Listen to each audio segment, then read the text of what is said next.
Thank you, Mr. President. Distinguished delegates, Israel is a lighthouse in a stormy sea, a beacon of democracy, diverse by design, innovative by nature, and eager to contribute to the world despite being in the toughest neighborhood on earth. We are an ancient nation, returned to our ancient homeland, revived our ancient language, restored our ancient sovereignty. Israel is a miracle of Jewish revival.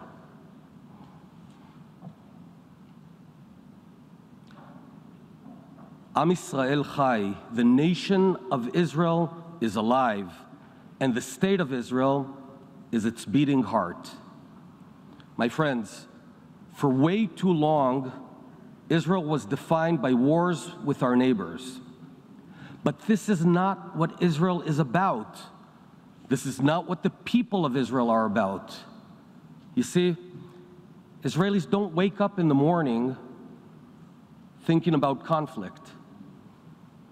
Israelis, like everyone else, want to lead a good life. We want to take care of our families and build a better world for our children. And that means that from time to time, we might need to leave our jobs, say goodbye to our families, and rush to the battlefield to defend our country. Just like my friends and I have had to do ourselves from time to time. They should not be judged for it.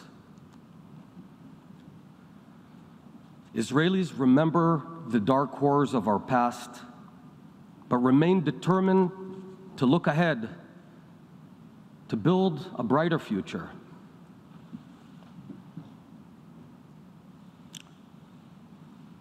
Distinguished delegates, there are two plagues that are challenging the very fabric of our society at this moment.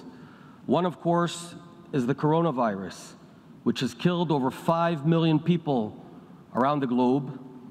The other has also shaken the world as we know it, and it's the disease of political polarization. Both coronavirus and polarization can erode public trust in our institutions. Both can paralyze nations. If left unchecked, their effects on society can be devastating. In Israel, we faced both.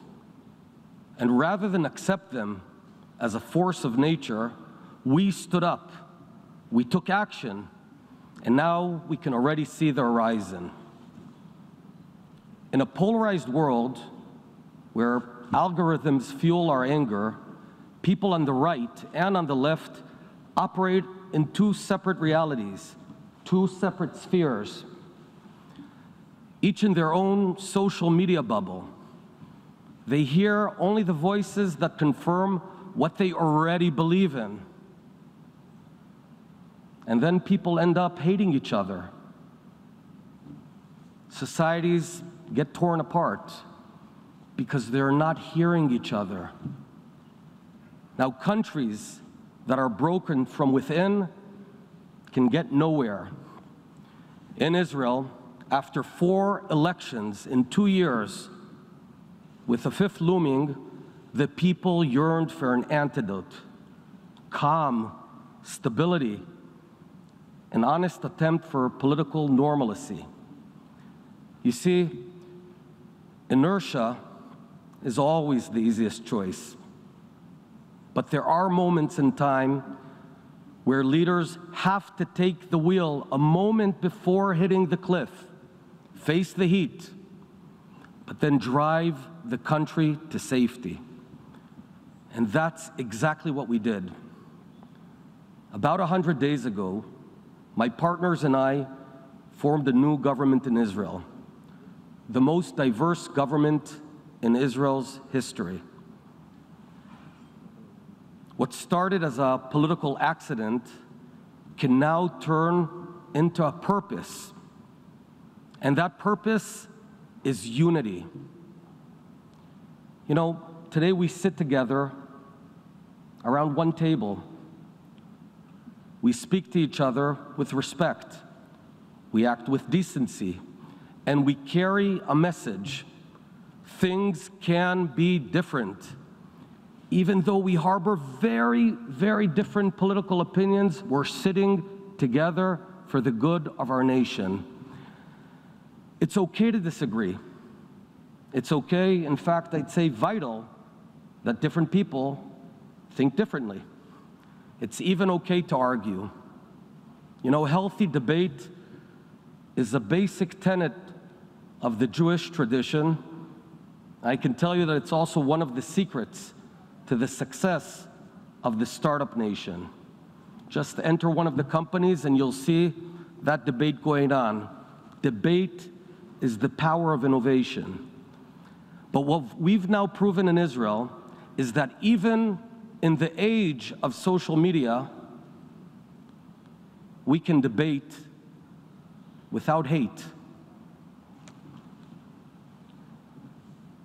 The second great disease we're all facing is the coronavirus, sweeping the world. To overcome it, we're going to need to make new discoveries. We're going to need to gain new insights, achieve new breakthroughs. It all begins with the pursuit of knowledge. And the state of Israel is on the front lines of the search for this vital knowledge.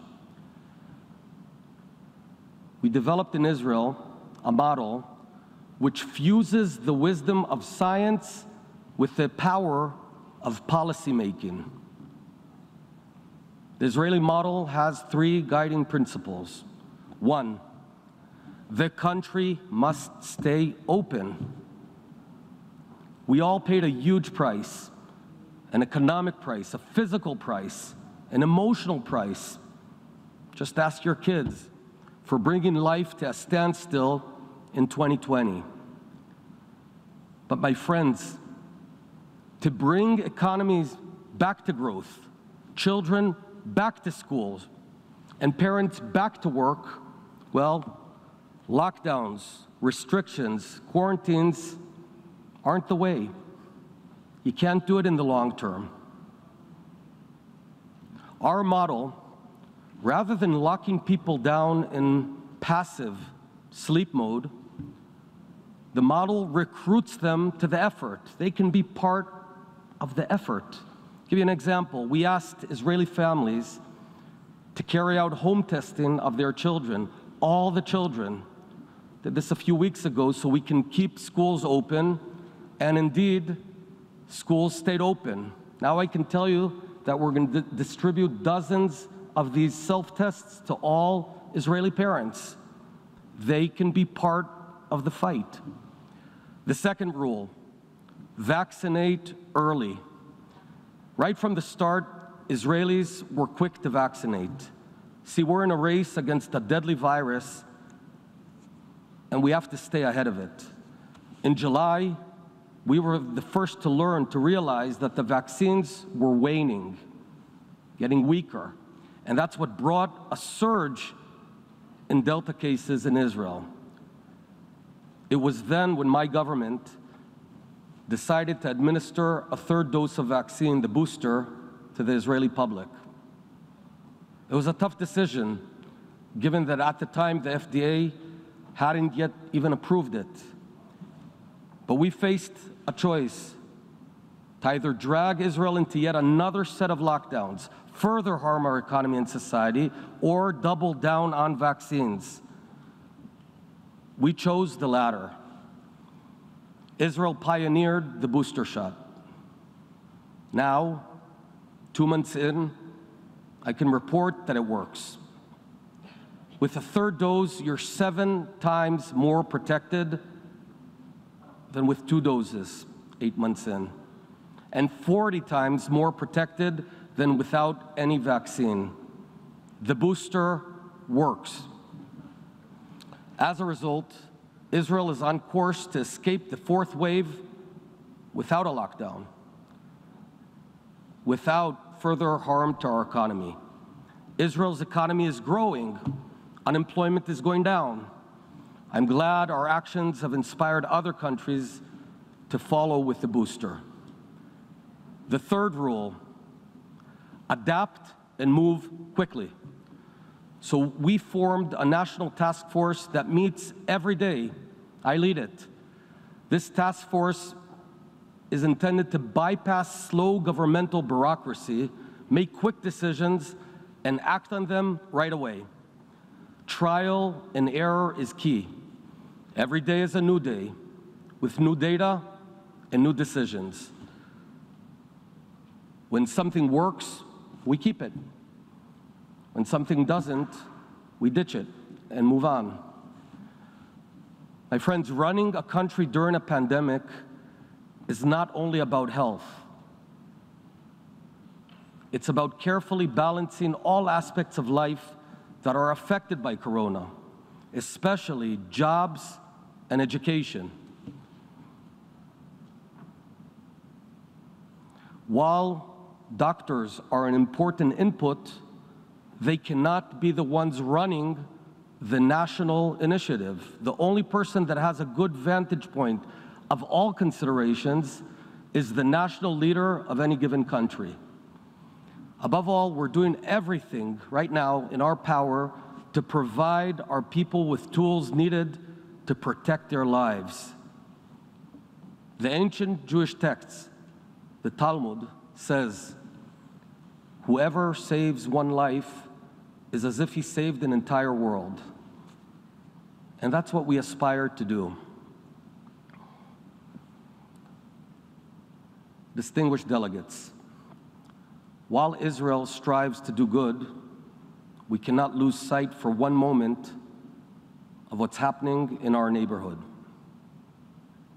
Israel is quite literally surrounded by Hezbollah, Shia militias, Islamic Jihad, and Hamas on our borders. These terror groups seek to dominate the Middle East and spread radical Islam across the world. What do they all have in common? They all want to destroy my country, and they're all backed by Iran. They get their funding from Iran. They get their training from Iran. They get their weapons from Iran. Iran's great goal is crystal clear to anybody who cares to open their eyes. Iran seeks to dominate the region and seeks to do so under a nuclear umbrella. For the past 3 decades, Iran spread its carnage and destruction around the Middle East, country after country: Lebanon, Iraq, Syria, Yemen, Gaza.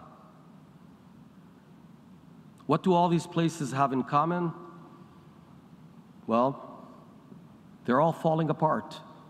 Their citizens hungry and suffering. Their economies collapsing. Like the Midas touch, Iran's regime has the mullah touch.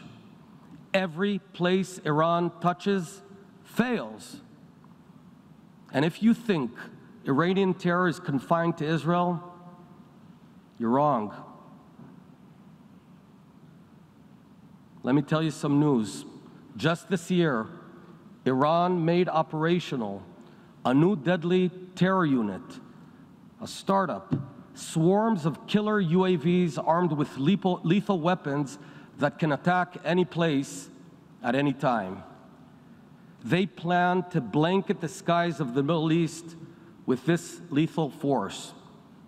Iran has already used these deadly UAVs, called Shahid 136, to attack Saudi Arabia, American targets in Iraq, civilian ships at sea. Most recently, killing a Brit and a Romanian. Iran plans to arm its proxies in Yemen, Iraq, Syria, and Lebanon with hundreds, and later on thousands, of these deadly UAVs. So you can ignore it, but experience tells us that what starts in the Middle East doesn't stop there.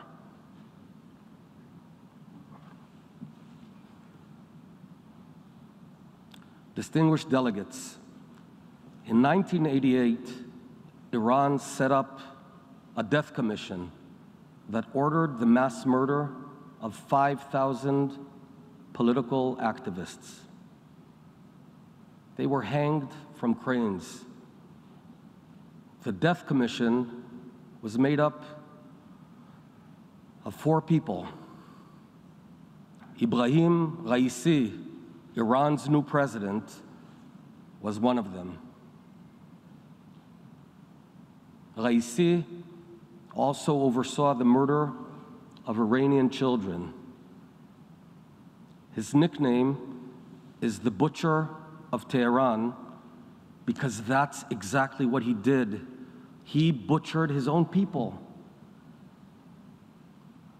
One of the witnesses of this massacre stated in her testimony that when Raisi would finish a round of murder, he'd throw a party, pocketing the money of those he just executed minutes ago, and then he would sit down to eat cream cakes. He celebrated the murder of his own people by devouring cream cakes. And now this very Raisi is Iran's new president. This is who we're dealing with. Over the past few years, Iran has made a major leap forward in its nuclear R&D, its production capacity, its enrichment. Iran's nuclear weapon program is at a critical point. All red lines have been crossed, inspections ignored, all wishful thinking proven false. Iran is currently violating the IAEA's safeguard agreements, and it's getting away with it. They harass inspectors and sabotage their investigations, and they're getting away with it. They enrich uranium to the level of 60%, which is only one step short of weapons-grade material, and they're getting away with it.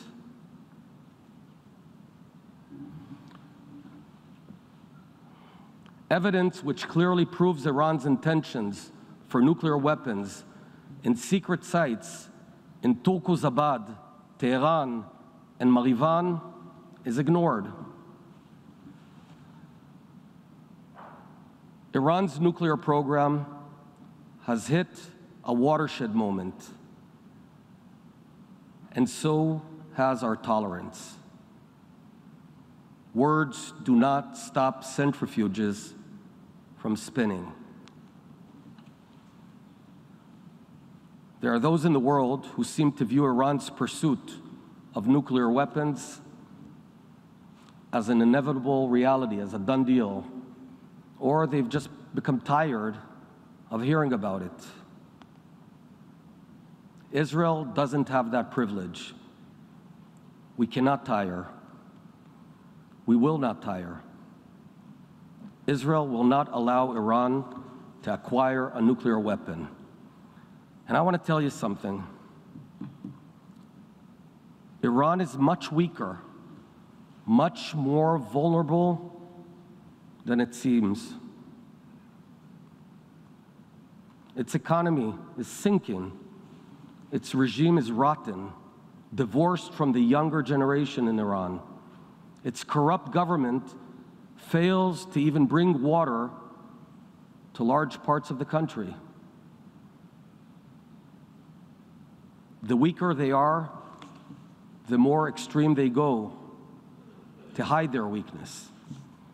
And I'm telling everyone, if we put our heads to it, if we're serious about stopping it, If we use our resourcefulness, we can prevail. And that's exactly what we're going to do. My friends, not everything is dark in the Middle East. Alongside worrying trends, there are also rays of light. First and foremost, the growing ties Israel is forging with Arab and Muslim countries. Ties that began 42 years ago with Israel's historic peace with Egypt, continued 27 years ago with our peace agreement with Jordan, and even more recently with the Abraham Accords that normalized our relations with the United Arab Emirates, Bahrain, and Morocco. More is to come. At a ripe young age of 73, more and more nations are coming to understand Israel's value and unique place in the world. Well, some friends have stood with us since our founding. The United States of America is a long-time trusted friend and ally of Israel, as we saw yet again just a few days ago in Congress. Alongside our old friends, we're gaining new friends in the Middle East and beyond. Last week, this manifested itself with the defeat of the racist, anti-Semitic Durban Conference. This conference was originally meant to be against racism, but over the years turned into a conference of racism against Israel and the Jewish people. The world's had enough of this. I want to thank the 38 countries, 38, who chose truth over lies and skipped the conference. And to those countries who chose to participate in this farce, well, I can only say, attacking Israel doesn't make you morally superior. Fighting the only democracy in the Middle East doesn't make you woke. Adopting cliches about Israel without even bothering to learn the basic facts, well, that's just plain lazy. My friends, every member state in this building has a choice. It's not a political choice, it's a moral one. It's a choice between darkness and light. Darkness that persecutes political prisoners, murders the innocent, abuses women and minorities, and seeks to end the modern world as we know it. Or light that pursues freedom, prosperity, opportunity. Over the past 73 years, the state of Israel, the people of Israel, have achieved so much in the face of so much. And yet, I can say with full confidence, our best days are ahead of us.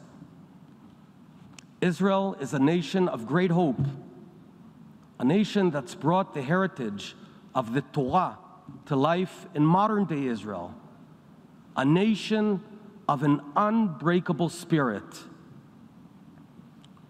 מעט מן האור דוחה הרבה מן החושך. A bit of light dispels much darkness. The lighthouse among the stormy seas stands tall, stands strong, and her light shines brighter than ever.